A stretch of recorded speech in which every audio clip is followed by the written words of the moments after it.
Hello, Jaguar students. It's your friendly neighborhood math teacher, Mr. Allred. We're going to move on with Unit 10 today. We're going to talk about mini lesson number 2 in Unit 10 called Box-and-Whisker Plots. Some of this will be a 6th grade review for you probably. You should have talked about these last year in Miss Day's class or Mr. Bassett's class. Okay, we're going to talk about them right now, trying to create and interpret Box-and-Whisker Plots. Okay. This first part is something that we're going to do in your station when you come to me. So we'll do at the beginning of class. You should have already taken the data from those last names, number of letters and last name, and put it on a chart.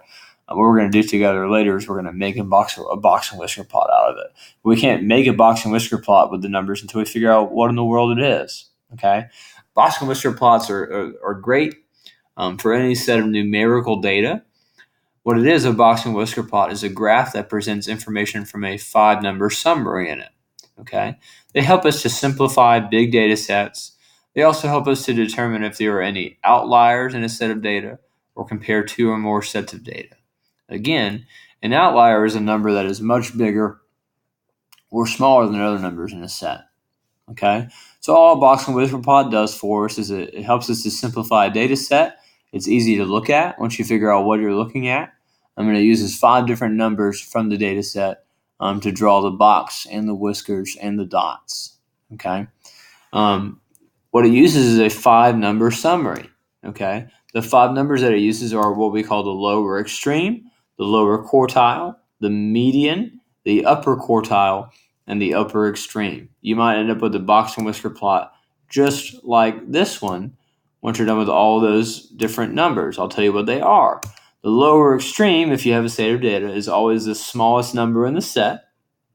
Okay, and you have the median in the middle. That's the middle number after the numbers are put in order.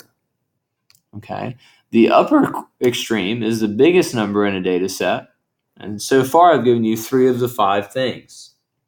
Okay, once you find that median, that's going to tell you what the middle of the data set is. You're going to have a smaller half and a bigger half. The lower quartile is just the median of the smaller half of numbers, the median of the first half of numbers, and the upper quartile is the median of the second half, the bigger half of numbers. Okay, so you have lots and lots of words to write down.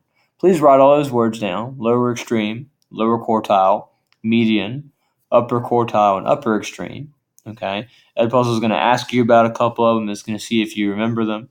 Okay, and the big thing we're going to do is we're going to spend some time together trying to actually make one, a box and whisker plot. And here's how we're going to do it.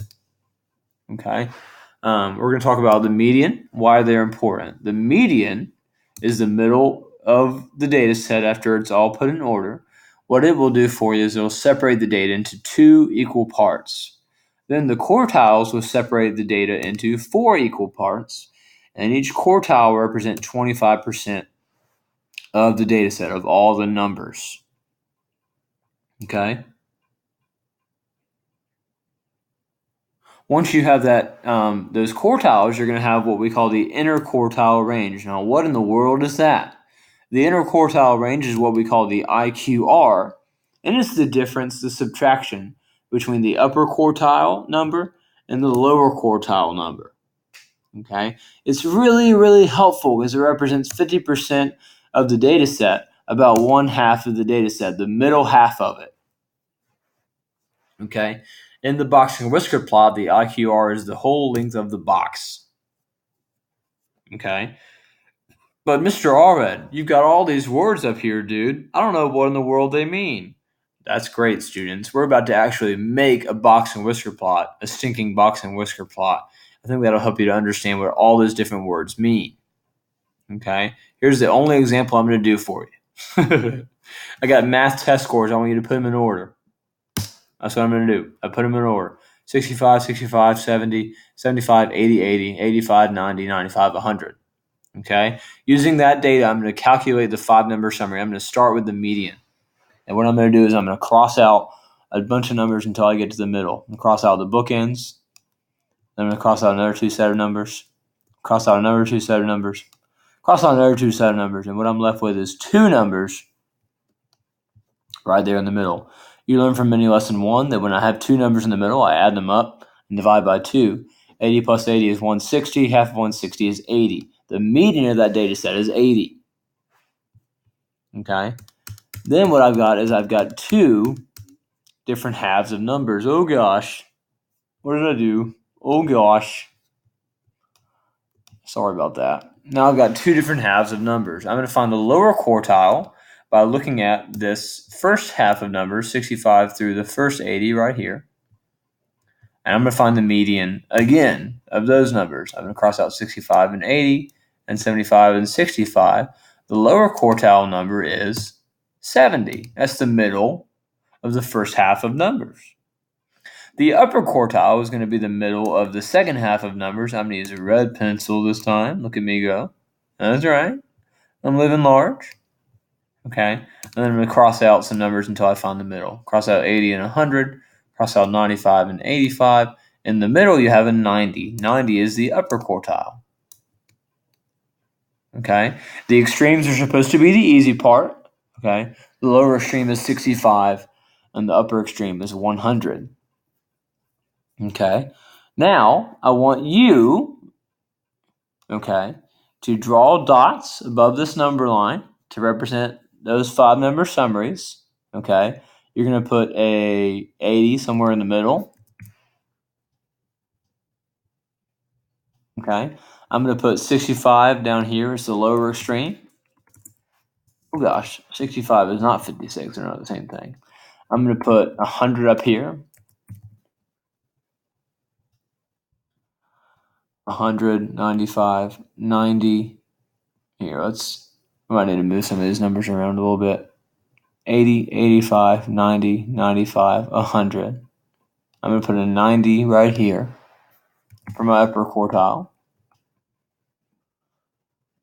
And then I'm going to put 80, 75, 70, 60, 65. I'm just going to count by 5s. I'm going to put 65 right here. And I'm going to put 70 right next to it. Just like that. Make it a little bit smaller so I can see them all.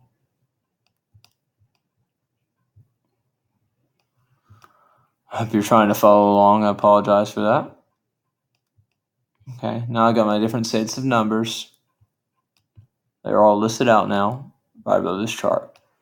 Okay, the box actually goes from the lower quartile to the upper quartile. Okay, so I'm going to draw a literal rectangle right here from the lower quartile, 70, to the upper quartile at 90. Okay, you're going to draw a vertical line through the box at the median point. So that if the median is 80, you're going to draw a vertical line right through 80, just like that. Okay, draw a whisker from the lower quartile to the lower extreme, from 70 to 65. There's one whisker. And from 90 to 100, there's your other whisker. Okay, you just drew your first daggone box and whisker plot, if it looks anything like mine does. The interquartile range is 90 minus 70, which is actually 20. Okay, because it's the upper quartile minus the lower quartile. And we'll talk about the rest of those questions in my station when you come to me. Okay, we did a lot of work there with box and whisker plots. Okay, some of what you're going to have to do for homework is on that next page. And thanks for listening. Thanks for paying attention. I hope you learned a little bit of something about box and whisker plots today. Just know there's 5 different numbers in the 5 number summary. All you do is find those 5 numbers for any set of data, and you'll be good to go. All right. Have a great day. Thank you.